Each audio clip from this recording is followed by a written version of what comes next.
What's up, ladies and sapiparos? Welcome to another episode of Chluy Talk. I'm your host, Hella Chluy, and today we have a very special guest from Long Beach, California. But before I introduce him, I'm going to roll the intro.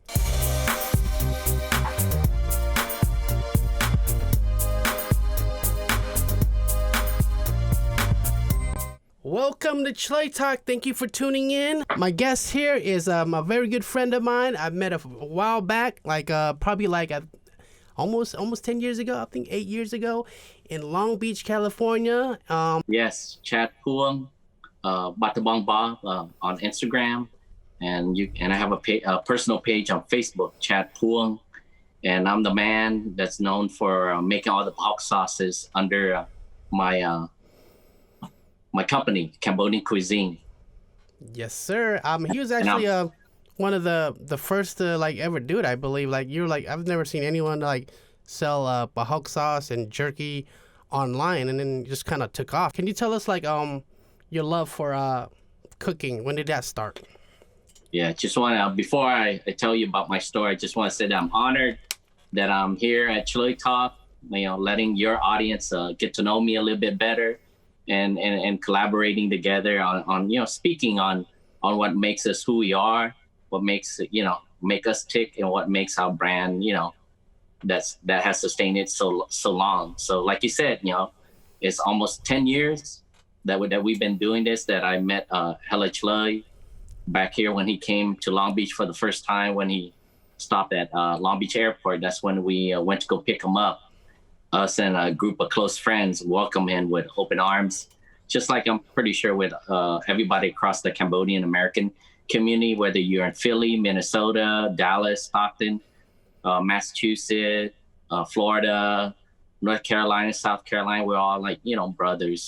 So I love that we have this uniqueness that brings us together as Cambodian Americans, especially you, my man, putting all those comedy skits and stuff, making fun of people like me, the elders, of the way we pronounce people. It's funny. So thank you. It's an honor to be on your show. Appreciate it. Thank you. Good to meet you, and you're like one of the first people that welcomed me to Long Beach with open arms. You invited me to your house. I think we went straight to your house or the homie's house, and we ate some crawfish. You guys, you guys got me lit the first night. Yeah, we had crawfish and Henny. The Long Beach hospitality. Yeah. And it was for Khmer New Year. It was my first out of state big Khmer New Year event. In that capacity of El Dorado Park. There's a lot of people. I think it's in the thousands, right? 30,000 every year for a long time. Yeah, 30,000 vendors, people across the county, people across the state that converge onto Long Beach forever, for the last 20 to 30 years. It's always been the center of Cambodian New Year celebration because of the vendors that we have, with the community outreach, with the different entertainment organization, and of course the food. That's my favorite part of it. By being a vendor so many years, I had a booth. I worked with some of my close friends, took upon a lot of other people that shared the booth with me, and now they're super successful, having their own shop, their own restaurant, or their own culinary business. So the reason why, back to that, how I got started. So I've been cooking for a very long time, at a very young age. នៅស្រុកខ្មែរខ្ញុំចប់សម័យឪពុកនៅក្មេងសម័យពេលឪពុកចូលមកមានម្ហូបអាហារទៅយាយខ្ញុំគាត់ធ្វើនំបញ្ចុកនៅមុខផ្ទះគាត់ហាន់បន្លែខ្ញុំទៅរស់ត្រីជាមួយតាខ្ញុំមួយផកខ្ញុំរួចខ្ញុំកិនកអីជួយយាយខ្ញុំ so ខ្ញុំជួយគាត់ទៅរកអស់អីស្រាប់ចក្រានអីរកបន្លែអីជួយ so ខ្ញុំចូលចិត្តម្ហូបតាំងពីខ្ញុំនៅក្មេងខ្ញុំចេះតែលើទេមកពីខ្ញុំចេះទីខ្ញុំ start ដៃខាងម្ហូបច្រើនណាស់មកពីខ្ញុំរៀនតាំងពីយូរតាំងពីនៅក្មេងពេលថាខ្ញុំចេះធ្វើម្ហូបគ្រឿងដូចប្រហុកអីមកពីខ្ញុំមាន booth នៅ Cambodian New Year rồi nhưng mà trôi chết là cha bà con kén cái hàng crawfish crawdad or bây giờនៅ Texas នៅ Louisiana អ្នកខ្លះចូលចិត្តហៅ mud bugs so so there's a lot of different names for crawfish but that's what led me to create my first sauce that I launched here locally at the Cambodian market. Back then it was called Khmer Farms with my friends Davin, Dane, his family ran it. Now it's Gal Market. And my sauce is still selling the crawfish, but I developed a lot of Prahok sausage. So I'm known as the king of Prahok here in America. So if people want to talk about Prahok, they're gonna know it's Battambong Bob. They're gonna know me. So that's just a little snippet of how I got started in the sauce game. So thank you for sharing your story. I want to ask you briefly about your what was it like growing up in Long Beach, California as a refugee, and like how was your upbringing? Like, what was it like growing up in Long Beach in the early '80s? Yeah, for me, it's like a lot of family that came in. Pe nhom mau no pe putចូលមកទៅខ្ញុំនៅក្មេងឬពេលយួនចូលមកខ្ញុំទៅបានរៀនឬពេលទៅចរុំទៅខ្ញុំបានរៀនបន្តិចបន្តួចចេះកខ so ជំនាន់នឹងជាបបាក់ជីវិតម្នាក់ខ្មែរដែលថាហាលសក្រាមរីបានខ្ញុំមកអាមេរិកនេះបានគាត់ក៏បបាក់ដែរមកពីអត់ចេះអង់គ្លេសអត់មានលុយកាក់ឬម៉ែឪក៏គាត់បបាក់ចិត្ត so ម្ដាយខ្ញុំគាត់ការគ្នានៅខេត្តដានបានគេធានាខ្ញុំមកនៅ Long Beach នៅឆ្នាំ2008គាត់ so growing up here as refugee is pretty tough because like most immigrants refugee we lack the language we have that cultural shock we learn to assimilate so it's very challenging trying to speak the language and like most Cambodian Americans the only 3 or 4 industry that we're really good at is donut shops, liquor stores, hang day, and a slew of other stuff. But my family, we own hang day, like the sweatshops for almost like 30 years. So it's pretty tough, like we used to pick up the clothes late at night at every street corner, every alley in the city of Long Beach and beyond. So lifting like I'm only like 10 11 12 years old lifting like over 100 pounds of garment that needs to be sewed because that's the only way we knew how to make a living. No one really taught us how to apply for jobs or get a skill set or go to ROP. So our parents had it very tough. I know sometimes we tend to blame cha but they brought us here so we owe it. We're in debt to them. They're our heroes surviving the war, surviving the refugee camp and surviving here. So it doesn't matter like what issue. I know every family is we're all dysfunctional. We all because of the war.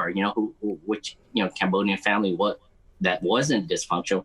I mean you guys are blessed. You guys have it good. But a lot of us across the state line where you're in Oregon, you're in Washington, Texas, Massachusetts, Minnesota.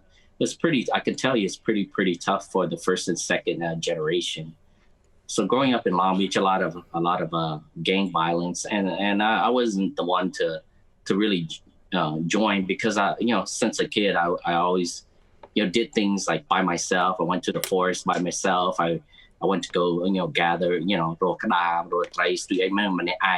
never had បាក់ពួកអីអានឹងមកពីខ្ញុំនៅក្មេងខ្ញុំដែលមានខ្សែគុកអ្នកណាអត់សូវមានមិត្តភ័ក្តិ so it's not that I didn't want friends it's just like I was just I just need to go do things get things done my chores so growing up here I had a lot of cousins and stuff that were in different Cambodian gangs and I was really mad because I tried really hard to achieve education, to be excelling in academics and stuff. And whenever I wanted to do extracurricular stuff, my parents or other parents didn't want me to stay after school because they think like, oh,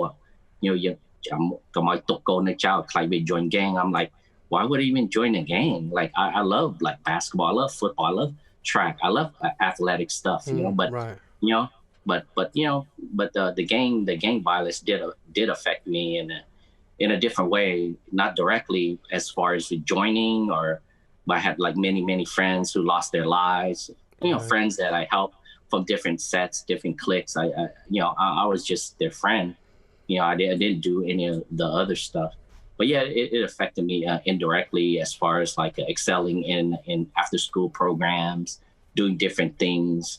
I wasn't a street person, and I think I could speak like that for a lot of the kids that were good at academics during my era, that their parents didn't let them go out on dates, go to the mall, or join the sports because you join gangs. So that's where I think you really stressed about being funny and stuff. As we look back, yeah, it's like that's what they always said to us. Go ahead. Yeah, it's our parents their worst fear is us joining a gang.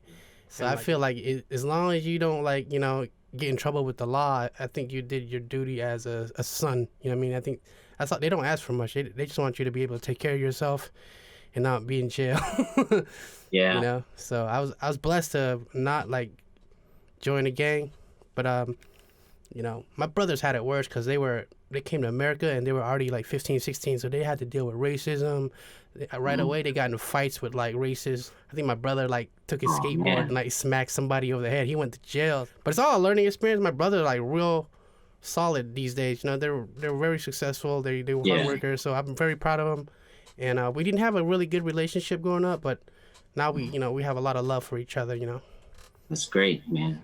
Yeah, I was like your oldest brother, man. I had to fight a lot of people on my own. I didn't have homies or clique.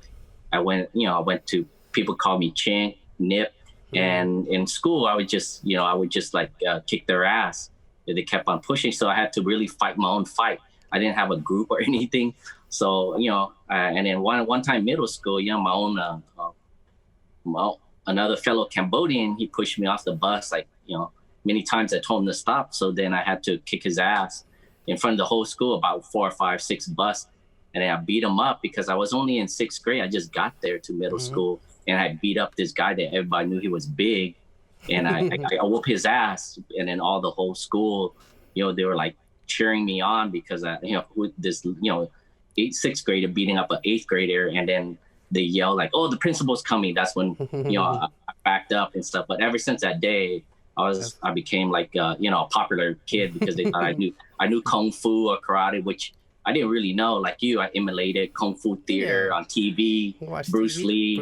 But when push come to shove, you get really, really angry, and you defend yourself. Like you said, your oldest brother was being bullied. We didn't know what racism. I didn't even know racism until I was in middle school because I didn't really understand. You're just being taught English, so you didn't really know a lot of prejudice and all this stuff. And as when I got older in high school, that's why they called me Nip, Chink, Gook, and all this stuff. That's when my friends who are African American, who are Latino, they hey man, that's why they call Chino. Really?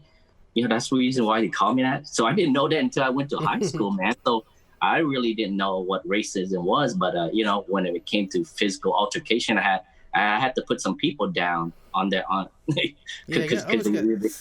for yourself. We don't tolerate disrespect because they will keep bullying. They will keep at some point they gotta know how to respect. So sometimes you gotta beat some people up. Yeah, that's how it was. I don't know why America has to keep on replaying and not learning how we treat immigrants and refugee and the Indians, the Latinos, to the Filipinos, to the Chinese American, to the Irish, to the Germans. We keep playing over. Oh, it's just part of. It's like a never-ending cycle. No, it does not have to be like that, guys. I wish you would think it would be change, it would improve, but I feel like it's even getting kind of worse now. Yeah, people. I mean, it was bad back then. It's just we didn't have anything to record it with back then, Yeah. But now everything's being recorded. But yeah, so Long Beach, it's been home to me for 40 years and almost 40 years. So I've been really, really blessed. And then, to even travel, like we did a couple collaboration out there in Lowell, Massachusetts at the Water Festival. As some of you probably met me and saw me and bought some of the crawfish. So I've been very, very blessed to have my skill set to able to travel to other Cambodian American community, to put my booth up, to compete. But I didn't do that to make some money, but it was more like meeting other Cambodian Americans, just seeing how life was, meeting everybody, because the world is such a smaller place. Before, we didn't know who to link up with, who we have to keep in touch. But now with social media, like, that's how we met. That's how we met JL. That's how we met Badass and stuff. So it goes on and on and on, of this new world of it being a smaller community. So that's a good thing, we share the same stuff, as you know. After high school, did you go to college, and yeah, what college did you go to? Man, I went to, like, people my age, we didn't even know where to get our financial aid. Most of my friends thought the financial aid was some easy money to buy. We didn't know whether to keep it for books for a rainy day or to even ask a loan. So I did go to college a little bit. But, after I went to go get a job, a really good job, in computer, because me and my friends, we built computer, HP. We were the first to build computers at home, like PC Club. We would, like, build it and sell it. So I didn't have like a W-2 for 2 years because I built and sold computers from home. So it's, that's out of high school, and I lived by myself for at least like 5 or 6 years, as a bachelor, traveling, made good money. I worked for Parker Aerospace. I worked for an IT company, Charter Communications. I didn't really do any culinary stuff. Culinary stuff is more like house parties and stuff. When I invited people over, people invited me, I was, mostly making most of the food and sauces and barbecue. So I did. So was it like self-taught? Like, when did you started like knowing how to like cook, Khmer food and just like food in general? Like, you just started doing it at what age? Like, would you say? My first meal that I did was in Battambong, in my village, Phum Don Teo. It's on the bottom southwest side of Battambong. And I caught my first catfish string dine. So I would take a bamboo skewer and I would just grill it, and it was like the best catfish I ever ate, because I had caught it by myself because my grandfather taught me. But I learned how to cook at a very young age, like most people, because we had a lot of responsibility put on our shoulder, being, that I'm the oldest. I have 2 brothers and 2 sisters, and I'm the oldest, and just our parents going to adult school, so there was nobody to make food for my brother and sister. So I had to be the one making all the different foods, like baked chicken, Kroeung. And then, as time goes, my mom would tell me, oh, quite masao soup tea, quite the tray, quite the quite scar. So, it came really, really quickly for me. So by the time I was like 8, 9, 10, I was able to do a lot of the dishes that were a little bit complicated for people my age. But I was able to do a lot of those dishes, bon tiền anh em từ chui từ mà hộp han là kri go a ling go ling, like most of you slog goes logari number chop, like all the staples of Cambodian food during events. Wow. So I started at a very young age. That's awesome. So 8 years old, you were cooking all the fine cuisine at 8. Wow, I didn't even learn how to use a rice cooker till like my 20s. It's all about this. Yeah. It's all about this line right here now. You know, the line. or the chnang with plum, and then by the time your mom's finished with the soup, the boy's child and they cow you on the head, because that was your responsibility. Yep. By and dam madong did. Yeah, good days, Good old days. Wow. So you didn't come to America till what, 10 years old then, or 9? No, I was like about maybe 7 or 8 years old. Oh. Yeah. Wow. So like you said, like that's why one of the things I regret is not being able to read and write Khmer, because of the situation. And even that, ពេលមកនៅ California ហ្នឹងក៏អត់បានរៀនមកពីម្ដងគេបើកសាលាគេថាអូតោះថ្ងៃនេះយើងបរៀនយើងទៅរៀនកខយើងទៅមួយអាទិត្យឃើញគ្រូអាទិត្យក្រោយទៀតបាត់គ្រូ so it's really hard It to was maintain, inconsistent. yeah, the consistency. Like, who doesn't want to learn their own language, Yeah. right? I'm able to Yeah. learn Spanish, during middle school and high school. I don't see why, because the opportunity of people, we didn't have the resources in our community to maintain Yeah. a Cambodian literacy class, and I'm pretty sure it's like that across the state, where they're like you in Washington or Minnesota Yeah, or actually, yeah. Massachusetts. I think I remember my parents putting me in some Khmer class when I was probably in first grade or something. It was through my elementary school, but we had someone that was a friend of the family that was teaching like a saw Khmer in the school. He had some kind of deal with the school, so it was like I only remember going there for like a couple of weeks. I don't know what happened, but even then, I remember being really hard for me to pick it up. Like the saw Khmer is really hard. Like it didn't stick with me. I didn't know. I just cha go and then that was it. Like I didn't even know how to read it, and it was difficult. But nowadays it's like there's online world like Facebook. They have like a weekly online Khmer classes. Like the digital world is crazy. You can learn anything now. So I don't think it's never too late to learn. So maybe one of these days I'll just hop right in and see if I could pick it up. At least learn some basics, but. I definitely want to improve my Khmer too. I understand you fully. Sorry to cut you off. I understand you fully when you speak it. It's just when I try to speak it myself and hold like a conversation, I can't speak it fluently. I just understand it. I speak broken, so I definitely need to work on my vocab for Khmer. So when I speak to adults, I know I don't look totally lost. Yeah, trong anh em mà interviewជាមួយon Chluy Talk, I didn't know if I wanted to speak more of fluent Khmer, but I know a lot of your audience are a little bit younger. You have a lot of followers, so I try to speak English, Khmer English. We can mix it both, man. I think I think they'll appreciate that you speak in Khmer too, because a lot of them are like in the same boat as me. Like they can understand it. They know exactly what you're saying. But yeah. Also, it's like you're very fluent in English as well, so it's like you're best of both worlds. I'll get there one day. Yeah, I think we're blessed as Cambodian Americans, know that we escaped a lot of the hardship post-war, but also the Cambodians that's there, they're reaping the benefits of the post-war, how they struggle, and now the country's doing really, really good. A lot of progression, a lot of industries coming up, a lot of talent, a lot of different media and stuff, but I don't want to get into politics, but Cambodia, the motherland is beating us by a mile. We used to be the trendsetter in financial stuff, in academic stuff, in fashion, in music, but the motherland has surpassed us because of that huge growth of tourism and money pouring from different countries of investments and everything.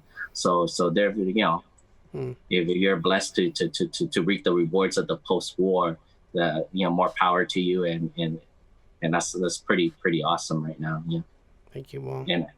And like everything else, there's always the bad side, like people in the countryside that didn't know how to speak English, they can't get a job, or they don't have the skill set to get the jobs at the city that are more skilled because no one's ever taught them. They never had the advantage. Just like us coming here, our parents no one told them to go get a skill set.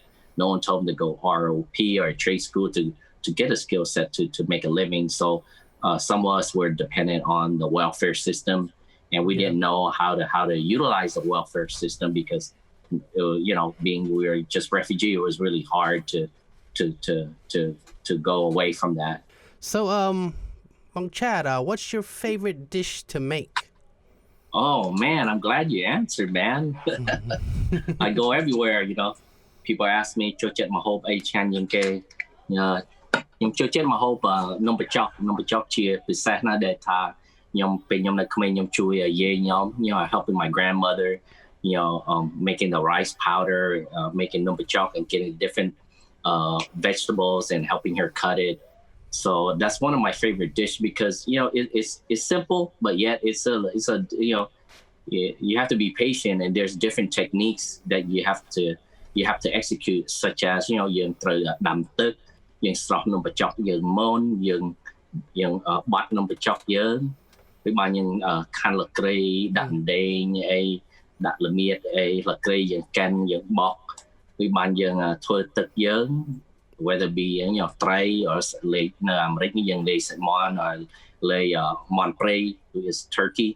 So we have the different types of different soup អ្នកខ្លះចូលចិត្តនំបញ្ចុកការីចូលចិត្តដូងសាច់មាន់តឡុងបារាំង I know I got you all hungry and stuff. Yeah, I can see it right now. I can smell it.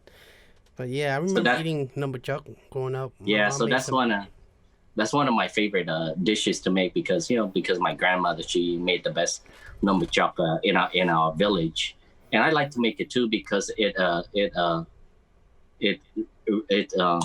the Cambodian dish of all time. Like no one has our dish. Of course, people would argue, well, Yuan, they have their own number chuck, but it's more like Gatel or who see them give me number chuck Nam Ya, which is a little bit sweeter, but number chuck Salak Khmer is the epitome of Cambodian of a Cambodian dish. So for our non-Khmer viewers, can you tell us what number chuck is? If it's like on a restaurant and it's on a menu, how would you describe number chuck? Number chuck, I would describe as more of like a noodle dish, like a noodle soup dish that's very distinctive, which is made from a fish base, and then you have a lot of the herbs such as the rhizome, the galanga, the turmeric, the lemongrass, the kaffir lime leaves, and that goes into the soup broth. And then you have your different vegetables such as green papaya, you get your banana blossom buds, and then you get your green bean, you get your sprout, your cucumber, whatever you want to add. It's so super colorful and delicious. And then you could add a little bit of lime wedge or a little bit of ground chili to give it an extra kick. But it's just like a Cambodian noodle dish that signifies the authenticity of what Cambodian culinary food is, with the different roots that makes the base of the broth. So that's how I would describe number chuck to people that want to order it at Cambodian restaurants and stuff. It's an acquired taste too. When I was a kid, I liked because my grandmother made it, but some kids they don't like number chuck; they prefer curry. Because the little bit heavy, distinctive taste hint of the Prahok, which is the mudfish, the fermented mudfish. Well, that's a lot of our food is that's like the staple. Like, that's like in a lot of our food, the fermented Prahok, the fermented mudfish. Yeah. When did Cambodian cuisine come about? When did you make it official? And when did you just hit the ground running? Like when did you decide this is what I'm gonna do? I'm gonna keep doing. It was back in 2013, and that's when I made the Cajun sauce. And after I made the Cajun sauce, when it just took off, because I was actually delivering crawfish from house to house. People would place their order. They would either text me, and then they put down their number. But we didn't have Venmo and any of that stuff. PayPal is kind of like people didn't really trust it. And I'm telling you, this is about 10 years ago. So people were iffy about funds that were they were iffy, kind of like the electronic cash apps. Yeah. So then I dropped the crawfish off, and then it took off, and then I'm like, wait a minute, that's not my best sauce. My best sauce is my Tvako sauce. So that and my swai sauce. អាស្វាយដូចទឹកប្រហុកយើងចាំជាមួយយើងដាក់មួយទឹកត្រីដាក់ស្ករដាក់ស្ករតិចប្រហុកបន្តិចយើងច្រាំទៅដាក់ម្ទេសទៅយើងជ្រលក់ជាមួយស្វាយខ្ចីម្កាក់អី and then like people really love it, so I put it at Khmer farms and then my tuk prahok too, and it just took off. Then I'm like, and that's when I'm like, this is like 2000, the end of 2013. So in January, it's of course it's New Year resolution and all this silly stuff. So I'm like, why don't I just make my own online store? So that's when I made my store Envy, and I started putting pictures. As you can see, some of the pictures are still there from like 10 years ago because I'm old school. I don't know any more that fancy photo Yeah. editing, all that stuff is raw as it gets. So it's some of the pictures are still there, and then it just took off. I would do promotions, I would do discount, and I was like one of the very very few people who did it on social media, and I posted on Facebook, and it took off on Instagram. So a lot of my fans are from Instagram, which is the younger generation. It used to be Facebook. Now Facebook is pretty much convoluted with a lot of politics, a lot of like crazy nonsense stuff. I know, my friends, a lot of my friends are still on there, but it wasn't the platform for e-commerce. So e-commerce more like, like, hey, here's the sauce. You like it? Looks good. Go to the website. It's $10. Here's the shipment. It was quick, fast. So that's why Instagram did so well. So that's when it took off. And then, then I took it to another step. Like, wait a minute, if everybody really likes it and all these people ordering, because I couldn't stop, fulfilling the order because there were so many orders I had to fill up. So I like, hey, why don't I do Cambodian New Year, not just Long Beach? Why don't I go to Stockton? Why don't I go to Lowell? And that's when I met you guys and a slew, a lot of awesome customers. And I just want to say thank you, like also to you, to all the fans out there. អរគុណទាំងអស់គ្នាដែលថាជួយ support ខ្ញុំគ្រួសារខ្ញុំកូនខ្ញុំ because it wasn't for you guys I wouldn't be here ខ្ញុំជាអ្នកធម្មតាខ្ញុំមានការងារខ្ញុំការងារខ្ញុំធម្មតាខ្ញុំរៀនវះកាត់ជួយ doctor ខ្ញុំនៅ Irvine California so I'm a surgical tech so I have to get the room ready I have to work with my circulator and get the patient prep get them ready for surgery. And after we were finished with the surgery, we want to make sure the patient's okay. We take care of the instrumentation. We do a count. We help, stitch, suture, whatever the surgeon needs. So I'm like his right-hand man. So that's what I do during the day. I don't just like cook. That's why some people, they get kind of like, hey, make my whole panyo on my dalbong. And I had to explain to them a lot of times. Till this day, like I have a regular job. I just do this when I get home, which is like, I get home around 4 or 5. That's when I start packaging, and my wife helps me, get the stuff ready. Even my kids, my little boy, Jake, he's 7, and Logan, he's about 4 years old, and we have a little one. He's a newborn. He's only 4 months, Miles, and then of course my daughter helps months while Nobelin. So that's when I put all these things together, and that's how that's how I've been able to survive. By having this skill set because, I didn't learn this skill set from a school because I know sometimes, like during this COVID is very challenging because if you're able to have a skill set to help people, to help the industry, you're worth a lot, versus people that are just, going up, they don't have a skill set. They're like, if a place is closed, they can't get a job. They just, they have to have unemployment. But you have a skill set, especially for me. I've been very blessed and being very blessed because of the fans that I have across the nation. And I even have fans outside of the U.S. I'm sorry, my Canadian friends, they always want their stuff shipped because of being that we're Americans. It's super expensive. It costs almost like $50 to ship anything internationally. You know that, and everybody that does e-commerce knows that.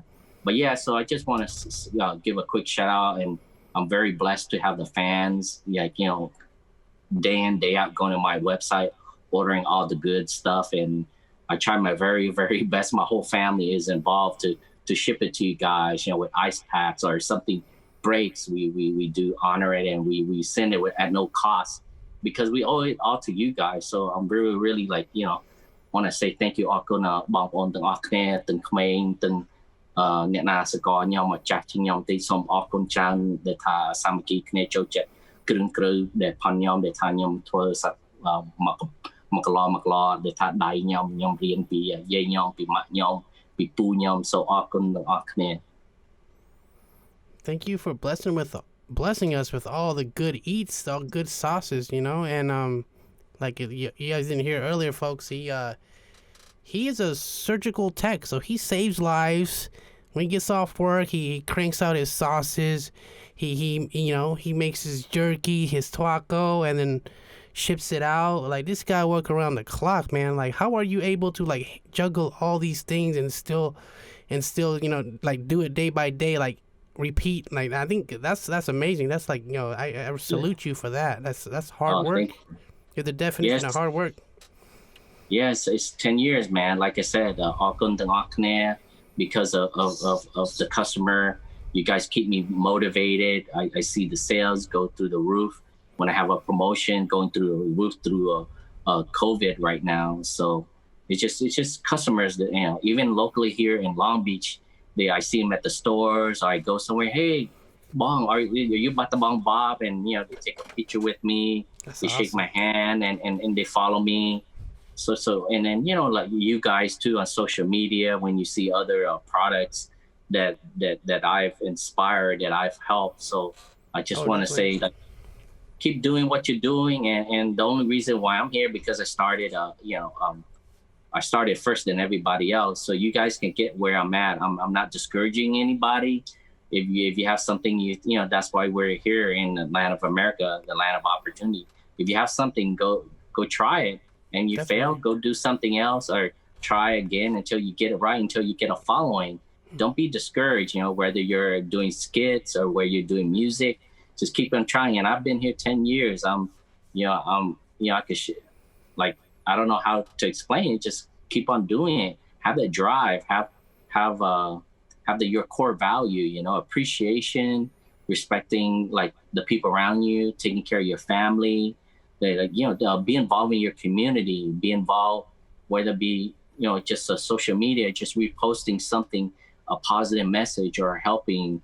No, don't just be a bystander and don't just be someone just scroll up, because yeah, you know, social media is there, but we're still touched by the human emotion that's on a picture, that's on a story. So if we share those things, it can really go a long way and help each other. You know, like I know I get it. I have friends too. They don't get on social media because of this and that. Well, I've been very blessed. Like you know, Hella Chloe. Um, we've been very blessed for social media. If it wasn't for social media, we wouldn't be where we are. I mean, I don't Yeah. know. I would never get to see your funny skits and the different Definitely. videos Yeah, that you social made media us like change laugh. our lives, you know, and Yeah, we just got to use it for positive, you know. yeah, You yeah. can It's easily another get tool. distracted. You can easily get involved with, you know. I stay away from the drama. I stay away from the politics. I don't argue. I don't beef with nobody. I don't have a problem with nobody. I support everybody. We never knock nobody's hustle. We encourage it, you know. It's Yeah, Khmer culture at the end of the day, and it's a Khmer cuisine. And I want Khmer cuisine to, I want us to be just as popular as Thai food, you know. It's similar, but yo, we got some food, you know. I see restaurants that yeah. says Thai Cambodian. Come on, just say Oh, Cambodian or something, you know. They, yeah. they, they That's try to mix it for mainstream so they can appeal to the masses, so they can, you know, have people come in. If you have a Khmer restaurant in your menu, call it something Khmer, you know. yeah. That's just That's one that's of just my. my opinion, but you know. Yeah. Well, I share the same the same opinion, because the reason why I created Cambodian cuisine, because I want to create stuff that's more authentic, something that's more fresh and organic, that's available to everybody. Didn't have to wait for your mom or your grandmother or your aunt to make it for you. That Right. there's something comparable that you can buy off the store shelf that was, you know, handmade fresh organically from a local vendor such as Mhm. myself. So that's one of the main reason why I made Cambodian cuisine. And like you said, I wanted Cambodian cuisine to be just Cambodian cuisine. And I know we want to sell to the mass and stuff, but you have to authenticate yourself Mhm. when you're a refugee, because you want to be represented at the core of who you are, because the core of who we are is what we eat. And everywhere in Asia, when we sit at the table or the gatel, we share everything. It's a community dish. We don't have our own separate, what you call it, sauce bowl or soup bowl, because that was brought upon by the Westerns. Because the reason why they brought that, if you know history, because of different diseases that Western Europe was, you know, the plague and all this other Mm. stuff, you know, because of these diseases. So, but before, like, you know, in Cambodia, we were tribal during the Angkor period. Everything was a community dish. You know, you could help yourself. You know, the elders ate first, and then the kids would eat later. But everybody, you know, it brought everybody together, and then that's one of the reasons why I created Cambodian cuisine. I know people are like asking, like, "Hey, Mong, how come you've been doing for for so long, how come you don't have a restaurant and everything? Well, because I have a young family. I got 4 kids. I have my regular day job that I really really love a lot. I went to school for, and a lot of people do depend on me for me to show up every day to do what I do, just as much as you guys. You guys depend on me. Like when you place your order, like, hey, I want my order in. So I take that same passion and drive towards my job. But I'm getting there. So I have a lot of stuff that's coming up. That's why I've been giving away Tvako, thanks to your help, and the beef jerky. So thank you. You're the winners that won it. So that was really, an awesome giveaway. And appreciate you guys. Yeah. Thank you for doing that. That's like really, that's amazing. Like the amount of participation we had, the support. It's like I've never seen anything like it, and I think it was it's good. It's good, especially during these times. People always craving like Khmer food, and sometimes they can't even go out in public, because of COVID-19. So it's like, I think right now online sales is where it's at. Like, I want some Tvako. I'm just gonna order from Chad or something. I'm gonna, I want some bombate. We can't get that, especially over here in New York. So it's like, click of a button, man, and get it delivered to your door. Some Tvako. And speaking of COVID, I'm very blessed to belong to a great board. It's called SHE, and it's Sustainable Health Empowerment, and I sit on board with the great Dr. Terry Tan and the great Michael Dukakis. He ran for president for the Democratic Party in the 1980s. So what we did, they called me like, what can we do to we don't have any PPE or anything. So I thought, like, went to Office Depot, Home Depot, like, why don't we use this material? Because we're not ready for these protective equipment, masks and face shields. So I ended up making a prototype for the face shields. And Dr. Terry and the help with Lynn, she's a medical assistant that works with Dr. Terry Tan on the board. And they were able to send hundreds and thousands of face shields and stuff to help people during, in March and April to people in Boston, people in New York, people in Frisco. So they sent out a lot of the prototype that I made. And then as soon as time caught on, they made 3D stuff. Stuff got better because people were able, like you said, they didn't want COVID to stop them. So they used their ingenuity, a 3D printer, materials they thought of, they put it all together. So that's the beauty, like you just said, of not letting COVID stop you. So if you have a passion for anything, now's your time to really collect yourself, to better yourself. It doesn't have to be some hobby. It could be just a relationship. Be better to spend more time with your mom, your dad in the same household, or to your wife, to your girlfriend, or to your husband, or to your siblings and stuff. So don't. It's not just a skill set. It's relationship. It's a time out to really take a look at ourselves, where we want to be, who we are, and America is hurting right now, and they need us to be better once it's ready. And I feel that we all share the same passion, being refugees and immigrants, whether grandparents that used to be slave African Americans or Latinos, they use migrant workers, or we need to come together. We can't let a few that we think represents America get us down. We're going to be better. And when everything opens up, I think we're going to have a different America, and we can be a better America. Thank you for the, positive words. And I totally agree with what you're saying. And I want to ask you, can you share any upcoming projects? What's the next with Cambodian Cuisine? What's the next step? Well, man, you guys keep me busy with all the different sauces, different Tvako, and different, the beef jerky. You guys don't let me rest, and I love it. So thank you. But next project, a good friend of mine. I don't know, you guys probably see him online, social media, but he's the first Cambodian guy who had a smoker trailer. His name was Sonic's Barbecue, and really killed it with the game. Mm-hmm. And he made some really, really good barbecue. He had a food truck and everything. So he's taking a little time out, doing different projects. He he's a really good mechanic, so he opened a mechanical shop fixing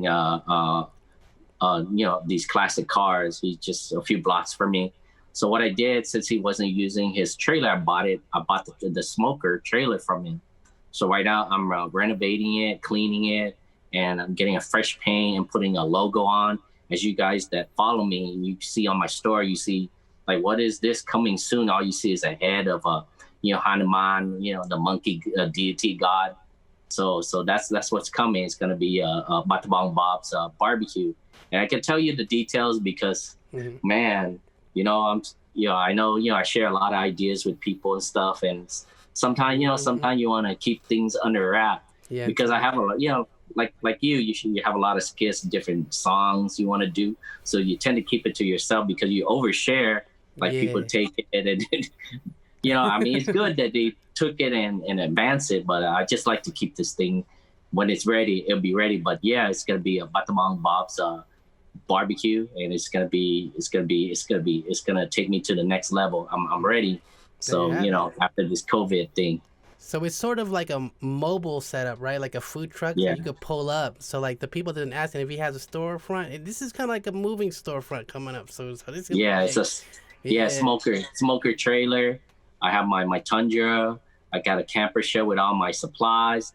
I just slap the table down, start cutting my meat, and it's gonna take off because you can socially distance. I can I don't need to have a kitchen or anything. And then food is going to be right there. We're going to have masks, all the sanitary, PPE equipment that we're going to have. And we're just going to go to any corner. We could just stop and serve people. Oh, I'm excited for you. It's gonna be popping because how cool does it sound to have like, Bong, can I get a Khmer barbecue steak with some churro on the side? You gonna have some churro? Some churro? The pickle, the radish, or I love that. Yeah, or Tvako, come on. Yeah. I'll go, smoke though. Yeah, smoke Tvako, brisket, tri-tip. So I have, I can't say a lot, but man, I'm really, really excited about it. I've been working on this project for almost a month and a half because the things that I learned, like, being here for so long, like lasting 10 years, is when you're ready, you just take your time, and when you do it, you make sure that it's right, because do it right the first time, because you have all the experience and stuff. You want to just keep on like failing here and there. You want to get everything right. So that's the thing. Be consistent, be passionate, and work on your skill set. Work on whatever you need to get to make your product to make it better, get better and better as you go, because that's what you want to do. It's about you as a person, to get there. We push ourselves, and people, I guess, social media sometimes is not helpful, because when you're working on something, people have, they have an opinion, but it's sometimes not a good opinion. Like, no, this person, they're working on stuff. They're not competing against you or trying to do your stuff. They work on themselves.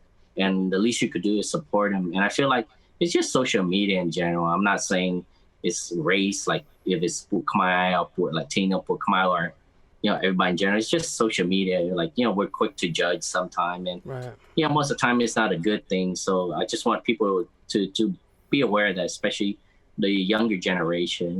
Like, people all have different stories and stuff, not just Instagram story, but real stories of what people are working on. So yeah, I'm super excited, about the new project coming up in a couple of weeks from now, man. I'm hyped for you, man. You got a lot going on too with your life. Yeah, that's what's up. You're staying busy, and you love what you do. You're not working if you love what you do. Like right now, man, it's getting kind of tough for my family. I'm like everybody in America, man. I don't have that fancy big old house. I don't have those nice, beautiful cars. I'm just a regular Joe, man. A regular Khmer guy in America. I come home, I have my boys, my kids, my wife, and they motivate. They motivate me, because I want them to have better things, not material stuff, but just values and stuff. See me working hard, helping me with the packages, helping me tape. Just like everything in different generation. My generation, I guess my kids can look at, Mom, Dad, you used to make me put those sauces and stuff. man, those were the days. But then, maybe 15 years from now, we're going to have our own line of franchise restaurants or barbecue.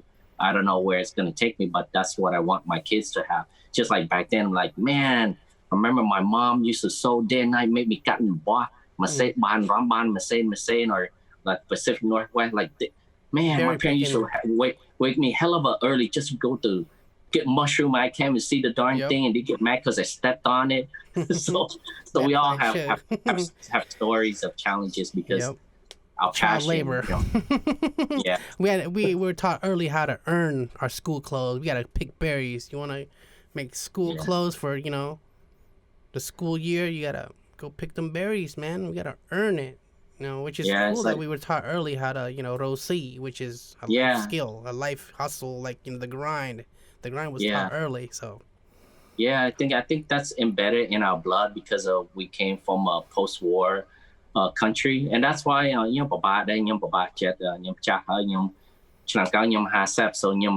Khmer people always think like, man, I'm like in my late 30s or 40, but man, I'm hella old. Like some of you, like I'm older than your parents, like some of the like fans and customers out there. Definitely. So being from that, I think young Jeff Tosu, so young Mao suck my young raw set, raw a young sam or cat or white donut and stuff. So it's what we live off the land, what we're given, and we make it better. So I think that's in our DNA, and I'm so proud that there's other Cambodian Americans like yourself and so many others that are stepping up because of social media. I see them doing good, whether they're drawing, they're making T-shirts, they're making their own logo. Like you, man, all I could do is just support him, and give him a shout out and just support each other because, man, back then we didn't know where to go to print, like you said, print our shirts, make our hat.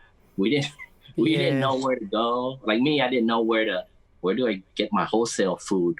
I don't want to go to, Rouse every time. That's going to cost an arm and leg. How am I supposed to make it, efficient for people to buy? So just bless having the social media information stuff. And if you use it to your advantage, man, it could be pretty awesome. So I want to talk more about like Long Beach because I know the fans want to know, like the viewers want to know, like I always get asked like, what's the best restaurant in Long Beach? So what's the best Khmer restaurant? To me, they're all the best. They're all good. I've never had a whack food in Long Beach at all. They're all good. So what's your favorite? What's your personal favorite that you like going to eat, and what's some of the dishes they specialize in, the dishes? Well, I'm gonna be a little bit biased because I have a lot of friends in shout them out. This is the in the restaurant. We have friends, Molino, Van. Shout out to Mo. That's my guy. Brand. I love Mo. Molino, right? Yeah, that's Phnom Penh. The oldest brother. Yeah, Phnom Penh Noodle Shack and Rice Strings. Mm-hmm. So we do a collaboration with them. So they make the best noodles. Phnom Penh noodles is quick, easy, and the recipe's always the same. And their staff, the one in Long Beach and Rice Strings now. Mm-hmm. And their brother just opened, the oldest brother, not just opened seafood. AJ says seafood. So like, oh really? Oh wow. Yeah, it's like a little it used to be Frank's hot dogs, so they bought it out. So it's like a shack, a small, literally a shack. They converted it into a little seafood shack, kind of like the one you see. And I gotta say, I gotta congratulate him. Congratulations to you. That's the older brother, right? Yeah. So they're the you want katel, you want num ham, num sat or chakwai. They have one person that actually makes it. That's what they make throughout the whole day. Fresh. Yeah, fresh. So chakwai is really good too. That's probably one of the best I've had. Yeah, because they're the busiest restaurant for noodles. Mm-hmm. But for buy lok lat and stuff, I would say bo chang ban buy lok lat. You want like lok lat, you go to Little Loon. So their chef makes they make the XO lok lat. They add a little bit of cognac, a little bit. Some of you guys probably don't know because you guys never go to the back. But yeah, so they make really good lok lat. And then by Mon, I know, it's called Kim Sun Kitchen. So Raina and her family, they recently sold it to Dara. He used to own Dara restaurant on Orange and Anaheim Street. So he's running it now, but they make the best by Mon. Oh wow. that I came across. So I'm I can't say one restaurant because each restaurant they really they have their own little niche if you live here long enough. But you want you want the whole Khmer. You want whole Khmer stuff like Cambodian food like your mom and pop. Traditional. You go to Crystal Thai. Yes, oh yeah, I remember having really good Thai boat there. Thai boat noodle, really good with intestines. Oh yeah, that was pretty good. They have what is it? Kroeung, Kroeung. People really like that and stuff. Sai.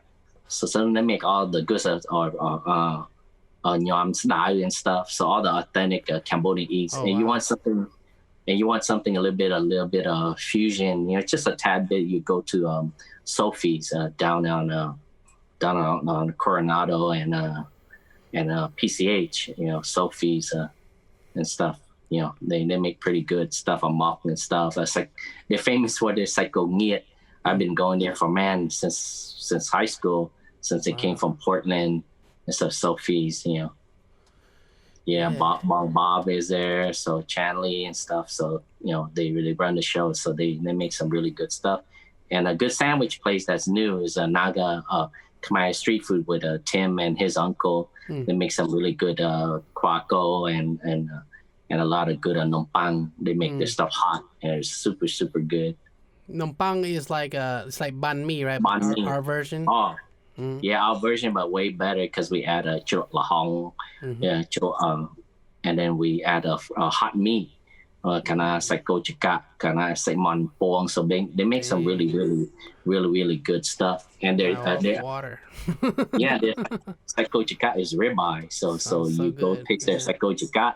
Because being Khmer, like we don't get the high end meat, we don't get the butcher. I used to work at a slaughterhouse for 2 years near Amarillo, Texas, so I know all my cuts pretty well. So I worked the floor for like 2 years, man. The slaughter floor, the fresh kill, and I work in the frozen room.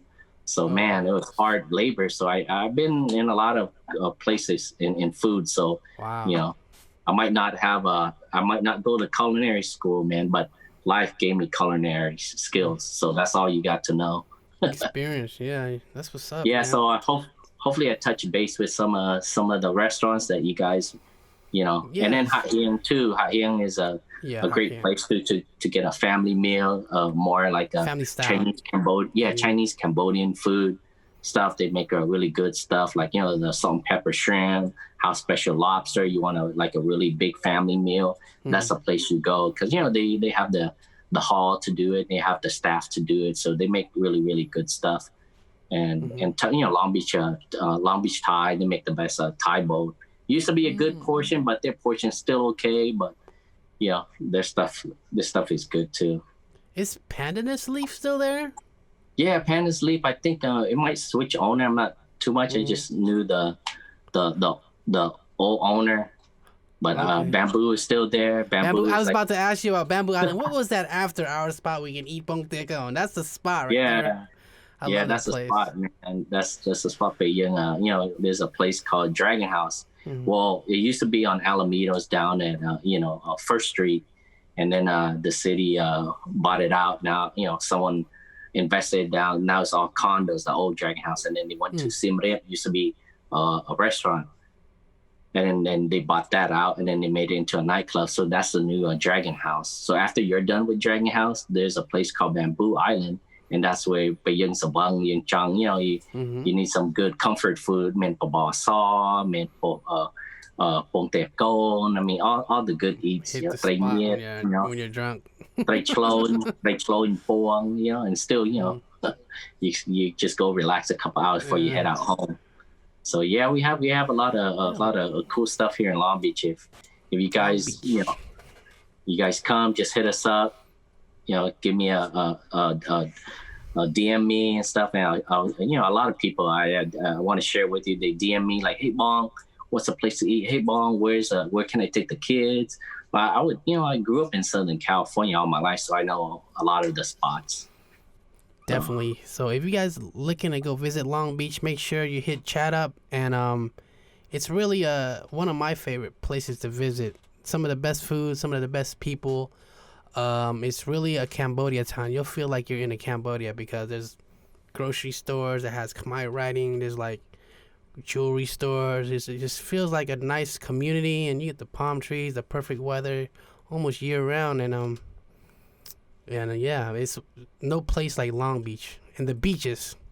The beaches. We cannot mention the beaches because that's everything about Long Beach is. I miss it. I miss Long Beach. It's been so long. I gotta go visit you and like hang out. Go on a food tour. Yeah, and then if you want like a fusion tacos, man, this young awesome chef, his name is Beeline. He owns a Chinitos Taco, so he's kicking butt over there. And then my good friend, Chef T. I love tacos. So he's been throwing it down at this new wine bar in Long Beach. So you guys can hit him up. You know, the rising Phoenix. Definitely down to go support and show love. Yeah, you know? Yeah, he's pretty awesome, and Beeline too. They're young chefs, and they're pretty successful in their own right with their own cuisine. So shout out to them. And there's a lot more. You know, I could go on, and I follow these guys. I talk to these guys, and they're pretty awesome young kids that's gonna take it up to the next level. And I want to see Cambodian food, on the map, not just on the map, but man, we want to, see talk shows just like people have Thai and Laos food talk show. And I think we're lagging behind.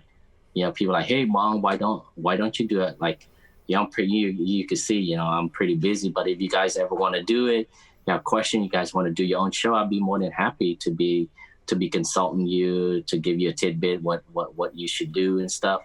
And I'll give you feedback and stuff. And I want to see younger people putting out food on the map. And I know you guys are doing that already with the sausage, but man, just put on a show. Yeah, be persistent with it, and then make it fun.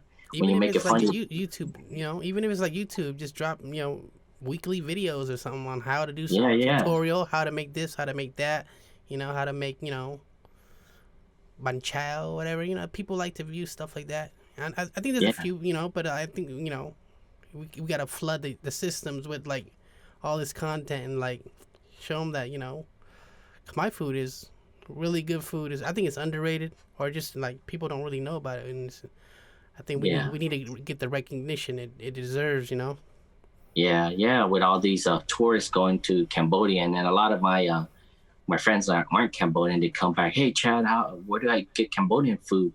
And then I would tell them, people in the OC in LA, I would tell, hey, go to Hat Hang or go to a Phnom Noodle Shack. So I brought a lot of different people to try our food, but I don't have my own spot, so I have my own little niche. I want like a rolling kitchen. I want to do stuff. I don't want to be stuck at a restaurant. So that's just who I am. But all these other people that are doing their thing for years and years, and they're it's great that they're doing it. But they also need you guys to help push their food, whether you're in Philly or you're in Lowell with Bong with Simply Khmer. I met him a few times. I ate there. You guys too, pretty awesome guy. They're my peoples. Bong Going Khmer chef, right? Yeah, he's really good people. So they're like one of the first East Coast like Khmer restaurants, and we just been kind of like they always showed me love from the beginning, so I always showed them love back. And it's just like you when I go to Long Beach, it's love, Yeah, I was genuine love, Yeah, back when I went to the water festival, I went there and visited him. Then we chop it up. He was asked me all these questions. They wanted to like trong pakao sauce kun ai and I encouraged them like, Bong, this is what you should do. You should do this type of sticker. You just do it. Don't think too much. And you're already doing it in-house already, and you're just packaging it. So I always encourage. I had this thing where it's a pet peeve of mine. Like I didn't understand why we go to all these stores and we buy these canneries and stuff, and it's been sitting on the shelf overseas and on the container for months before it gets here. Like, why don't Asian American, not just Cambodian American, why don't we make fresh stuff? And I know some of the Chinese and Vietnamese, they're already making fresh stuff here in the U.S. I'm like, why can't we just make our own stuff? Why do we always have to be dependent on stuff? Absolutely, we have all the resource here. So that's one of my motivations and stuff too, to just make like fresh ingredient, fresh stuff that's better for you, That's the way to do it. Because we don't know how long it's been sitting, and and there's a lot. There's like ingredients that's on the label that we never heard of. It could be like chemicals, you know, like all these big Yeah, you words. can. Like, you don't trust it. Like, what is, you know what I mean? Something Yeah, fucking maltodextrin. oh, you mean B-chain? yeah, Nothing wrong with B-chain, you know. It's like, you know, just say it. yeah. Don't Not put too no much. scientific word. Yeah, but yeah, that's some of the places that I came across, and through the country, the people that I follow, a lot of up and coming chefs, a lot of up and coming sauces, a lot of Yeah. Tvako out there for you to Yeah. choose from. We love So to I'm see it, you know. It's I'm cool. happy. I just wish that I seen a lot of it go. So if I was to be honest with you, I do see a lot of these sauces, that are out there trending, but they don't last very long. Only a couple has sustained like over 2-3 years, but they've come and gone, or some issue, or they just don't want to do it, or Right. yeah, I understand stuff comes up. We're not going to get into like personal family stuff, but they couldn't sustain it. So if you are making something, more power to you. Have more, be passionate, take care of the customer, take care of your brand, take care of what you make, and keep pushing, because if you're making something and that's really good, of course people are going to support, but if it's not good, they're going to let you know. So don't be too hard on yourself, and just try something different. That's all. That's all I could tell you. I mean, I only see like maybe 10-15% people sustain their brand. I don't know why. That'd be on them. I do see them, on social media still, but just if you got something good, don't be afraid. You can, send it to Hella Chluy. He's good at tasting and recognizing what's gonna work and what's not gonna know work. if it's good. I'll let you know if it's good or not. I'll give my honest feedback. Yeah. But yeah, man, sauces, Tvako, jerky. Yeah, you name it, man. You got it all. You got churro. I think no one's sending churro out. You're like the first to send churro too. You're like churro plums. Well, seasonal. Yeah. Plums is not year round, but like grapes. send me some grapes, some plums. Makat. I used to send makat. I used to send I love makat. Swag J. It's just more like a giveaway to go with the sauces. I mean, I don't make any money out. I just purchase it wholesale. I just send it to the people, like extra. You said, people. Yeah, people in New York, they don't get the fresh baby mango. Like, where are you gonna find baby mango in Central Park, right? Yeah, we can't find it out here. So just to have it available from, like you said, from people from all parts of the country, and they feel blessed. Like, Battambong, they live in like Oklahoma. Yeah, like we don't. Sometimes we go like months, maybe even a year without tasting Khmer food. Like when I first moved to New York, I didn't have friends out here, or like we didn't meet, like, damn, like how am we gonna get Khmer food? Like I think the nearest city is just Philly, going to Philly, but that still takes time. It's an hour, dry. but it's like but to be able to just get it shipped to you, that's like game changer. Especially now during these pandemic, that's just the way to do things. I Amazon everything now, even my energy drinks. My coffee, whatever, everything's Amazon. Dog food, Amazon. I don't even have to leave the house, So it's like, this pandemic really shot my numbers up, because a lot of people have been ordering from me nonstop because they don't want to leave because of the virus. I mean, this thing is grabbing a stranglehold on humanity, not just America, but everywhere around the world. We don't have any data with us.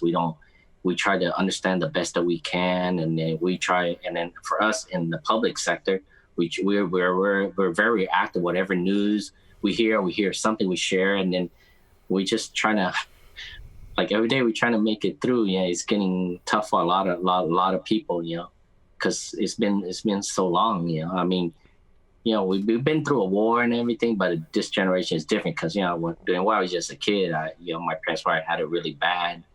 And then for me, I'm a parent, so my kids, not to be able to go to school, it's going to be very challenging for them as far as learning.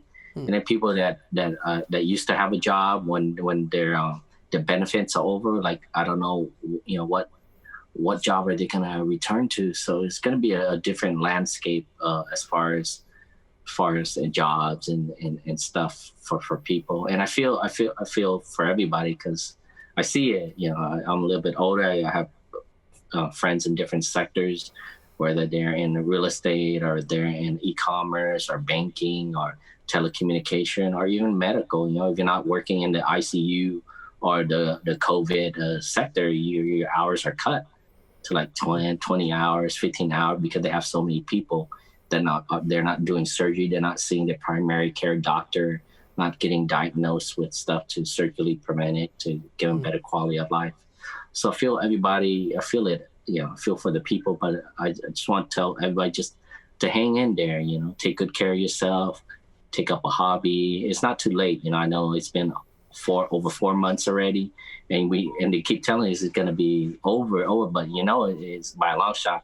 It's not over because the virus will tell us like who's in control. And right now the virus is winning. Yeah. We got to stay with each other and be positive and share, you know, any good news with each other, celebrate each other, whether it be a drive-by birthday. Yeah. So sorry to go off topic with food. No, that's but fine. This is what it's for. Like, yo, I feel free to talk about anything that's on your mind, man. That's what I want to do with Chluy Talk. Yeah. You know? I go off topic a lot. I think that's like, I don't know. I think that's like, I've always been my mind been all over the place. But yeah. So like you were saying, like, just be safe and just like, you know, take the steps we need to take to like help contain this. You know, this is really as simple as wearing a mask. You know, you gotta protect the people around you. You know, wear a mask, wash your hands, just be aware, and you know, when you go to places, just be careful what you touch, and when you come back home, make sure you wash your hands, make sure you wipe the doorknobs, take off your shoes, you know, then wear different shoes, flip flops or something when you're at home inside the house. With your socks. One of your songs again.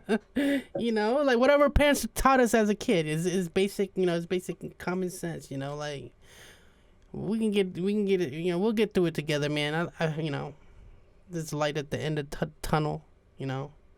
Yeah. You know, sorry for those who you know, lost family members to COVID-19. It's definitely real because I lost someone that was you know, kind of close to me. Like I did real estate with her, so she's like she's an older lady, and she was actually really one of the nicest people. And she's, you know, you never know, like life could hit you, and she was like healthy and all that. So it was like, you know, it's like, just, you know, it's just take it serious because it's real. Like, you know, don't wait for it to happen to you or your family to be like, yo, it's real. If people are dying, it's real. Just take care of yourself, take care of your family, and just respect the people around you, you know?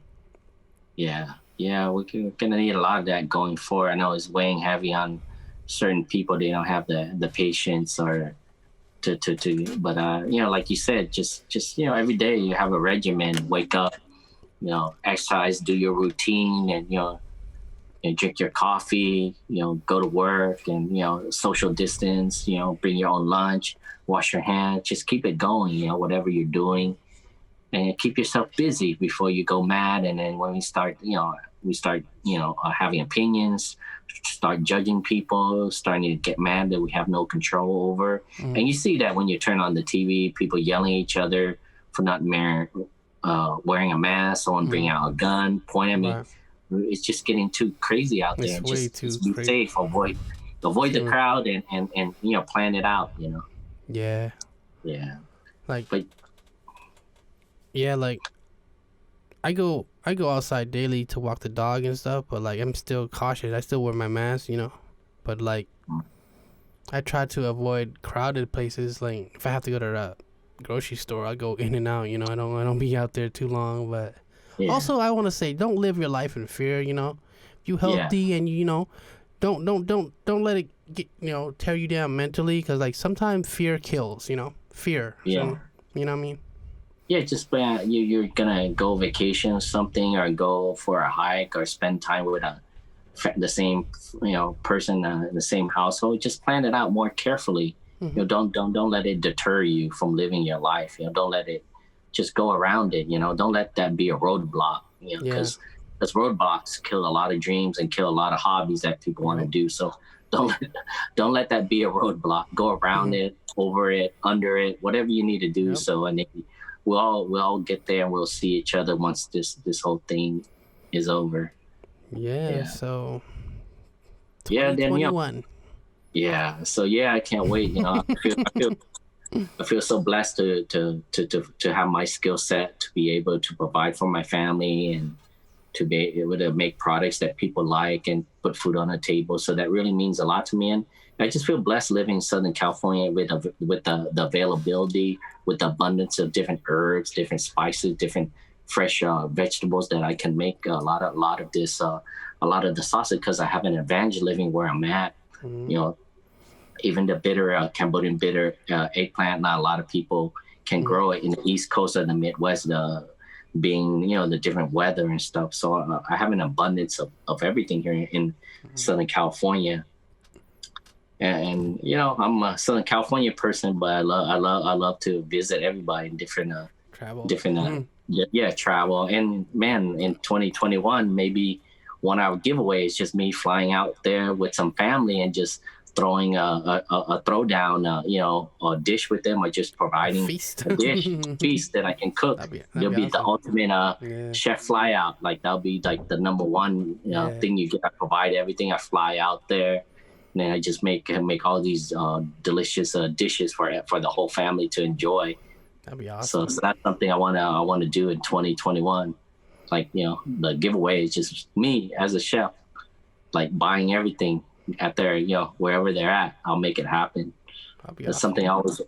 something I always wanted to do. That'd be dope. Yes. Man, you should start vlogging. Have you ever thought about vlogging your trips, even if it's on your iPhone? Just like, yo, today I'm over here to do.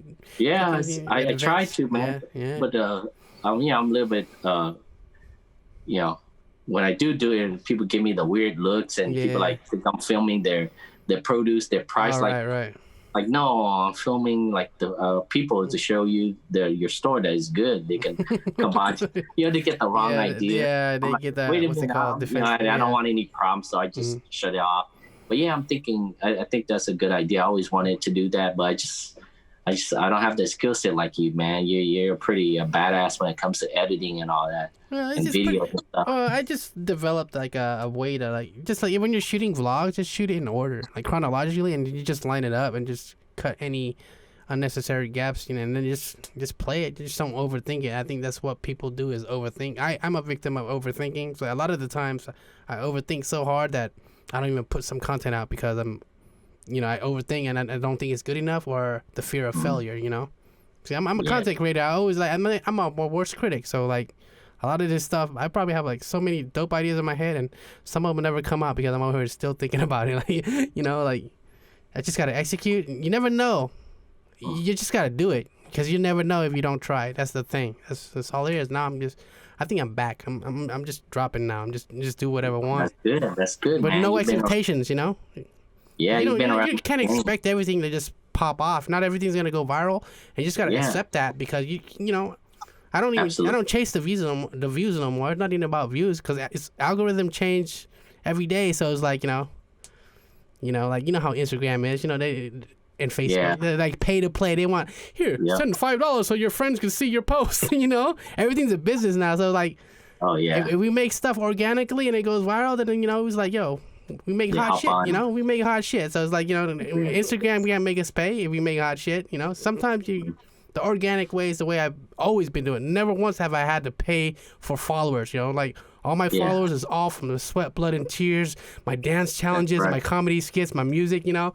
So I'm blessed to have all these followers, especially on Facebook. I have like the most followers on Facebook, but I was like, you know, I feel like, you know, I still have that underdog mentality. I feel like I'm not doing enough, or I'm not good enough, you know. I always have that like chip on your shoulder. Yeah, that chip, you know. I always feel that way, you know. I'll never get used to, like, you know, people say I'm famous and this and that. I'm a celeb. I don't feel that way, you know. I'm like, I'm still trying to go hard. I'm still not where I want to be. I feel like I have so much more to offer, you know. I don't want my legacy to just be the Weird Al of Cambodia. I think I make good original music too, not just parodies, you know. My pen game is crazy. I think I could write great songs, you know. In English, man. You're pretty creative, man. You're pretty awesome, man. All the stuff you put out, all the different songs, you keep us entertained, bro. So appreciate it, and I'm pretty sure the rest of America appreciates the stuff that you bring to the table, all the different skits and stuff, like mimicking your dad and stuff, and all the different streets you used to call in different states. Like the pronunciation. Oh yeah. It's all making fun of each other. Like. I get all my ideas from my OGs, my bongs, like my boos and my brothers. So it's like, maybe you gotta ghostwrite me some Khmer comedy, or we could do some comedy collabos. I'm open to working. I'm always down to collabo. People don't think I like the collabo because they probably think I'm too good. I'm never too good. You know what I'm saying? Like you don't know if you don't ask. Like hit me up. I think people just like want to assume this and that about someone. That like. Chloe's too famous, Chloe's too big. I'm never too big, dude. Most of the time, I'm reading almost every DM. Like most people don't even do that. Like, the big people. I actually go through all my DMs, every single one of them. Not everyone's gonna get a reply, but like, it's like I still see them. Yeah, that's great, man. I respect that you grew everything from the root, from your grassroots. Your father, like the same for me, man. Plus, people look at me kind of funny a couple weeks ago, like, why is he celebrate with just 10,000? He should have had like 40, 50,000. But I'm not about the likes. I stay true to my products and stuff. It's not about me, the personality or anything. When Cambodian Cuisine has a logo, they have a reputation, the different sauce, the different Prahok. So I stay true to that. It's not about me, Look, 10,000 is a lot, man. They bugging. 10,000 is a lot. It's a milestone because, like, especially for like Khmer cuisine, it's a milestone, and they don't let them people like bring you down because, like, a lot of people are always gonna like talk or have negative things to say. I'm like, I get hate comments all the time, but it's like, shake it off. But it's like it motivates me to go even harder and do even better. Like the more people hate, the more I become great. It's like that's my motto. Right. Like, and you don't even faze me anymore because like. I'm unbothered. I feel like I'm killing it, like in life, not just like social media. Like, have a good family, I'm healthy now. I dropped a lot of weight, That's good, man. You look great. Dope. Thank you. It's dope. I just want to say, like, I don't want to make it about me, like it was dope watching you grow, like from like the beginning to now, like I've seen your progression, which is amazing, and I'm proud that.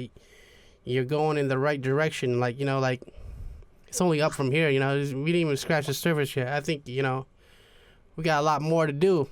And then, my parents used to stress, and some of my friends. I mean, we, people judge you on different your accolades and stuff. But I feel, in my honest opinion, I feel like I'm just barely scratching like my prime, because I think I'm at my prime, even though I'm gonna be 50 years old. I'm barely scratching the surface. And during my teens, 40, Bong. You look 40. You lying? Let me see your birth certificate. I'm 37. I feel like I'm 45. No, I feel good. Yeah, me too. I feel I have so much creativity, so much to give. My kids, they keep me young, and the fans, they keep me going and going.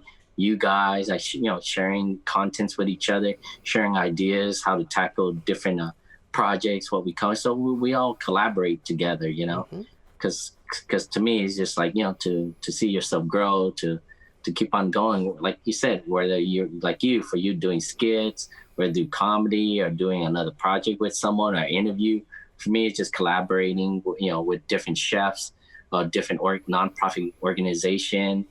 And I just enjoyed that. Just weddings and stuff, being able to provide like delicious dishes for a wedding and for them to talk about it for years and years. I mean, that motivates me, just doing weddings and, 300 or 400 people.